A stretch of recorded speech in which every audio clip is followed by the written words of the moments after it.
আসসালামু আলাইকুম ফ্রেন্ডস। তো আজকে আমি আপনাদের দেখাবো কম্পিউটারে কিভাবে আপনি নাও ফোল্ডার তৈরি করতে পারবেন। দেন নাও ফোল্ডার আমাদের অনেকের প্রয়োজন হয়। দেন এখানে আমরা অনেক কিছু রাখতে পারি, যে আমাদের প্রিয় কিছু ছবি থাকলে আমরা কম্পিউটারে সেভ করে রাখতে পারি। আমাদের প্রিয়জনের ছবি থাকলে, আমাদের ফ্যামিলির ছবি থাকলে, আমাদের কিছু ডকুমেন্টস থাকলে। ঠিক আছে, তো আজকে আমি দেখাবো আপনাদের। তো first of all computer open করে আপনার রাইট বাটনে ক্লিক করবেন। এখানে দেখতে পাচ্ছেন নিউ আছে, নিউ, এখানে নাও ফোল্ডার। তো এখানে আমি লিখতে চাচ্ছি Naim, NAYEM, Naim photo, ESOT, sorry photo, Naim photo. এখানে আমি এটা লিখলাম, এটা আমি যেখানে সেখানে রাখতে পারবো।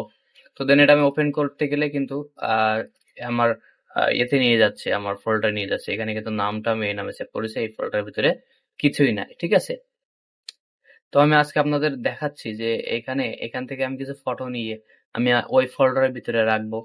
তো দেন আমি এই ফটোগুলো নিতে যাচ্ছিলাম, এখান থেকে আমি ডাইরেক্ট কপি করব। এখানে দেখতে পাচ্ছেন কপি বলে একটা ইয়ে আছে, এখান থেকে কপি করবেন। কপি করে এটা মিনিমাইজ করে দিবেন। দেন কপি করার পরে এই ফোল্ডারের ভিতরে জাস্ট একটা ক্লিক করে এখানে পেস্ট আছে, পেস্ট করে দিবেন।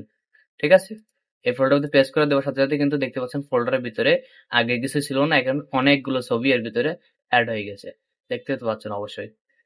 দেখা যাচ্ছে কি আপনার একটা ছবি ভুল করে চলে আসছে, এই ছবিটা মনে করেন আপনি ডিলিট করতে যাচ্ছেন, কিভাবে ডিলিট করবেন? তো দেন এখানে একটা ছবির উপর ক্লিক করবেন। ক্লিক করার পরে দেখতে পাচ্ছেন রাইট বাটন আছে নিচে, রাইট বাটন এখানে দেখতে পাচ্ছেন নিচে অনেকটা অবজেক্ট, কপি, পেস্ট, তারপর ডিলিট, রিমুভ। ঠিক আছে, এখানে আমি যদি ডিলিট করতে যাচ্ছি ডিলিট হয়ে গেছে। ঠিক আছে, আপনি মনে করেন সব করে ডিলিট করে দিবেন, তাহলে রাইট বাটন ক্লিক করে এখানে দেখতে পাচ্ছেন ডিলিট, সব করে ডিলিট হয়ে গেল।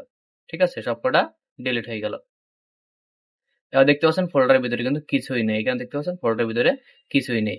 এখানে খুব প্রয়োজনীয় কোনো ছবি টবি থাকলে, প্রিয় কোনো ছবি টবি থাকলে সেখান থেকে আপনি এটা রাখতে পারবেন। ঠিক আছে, তো এইভাবে কিন্তু আপনি কম্পিউটারে আপনার ছবি রাখতে পারবেন।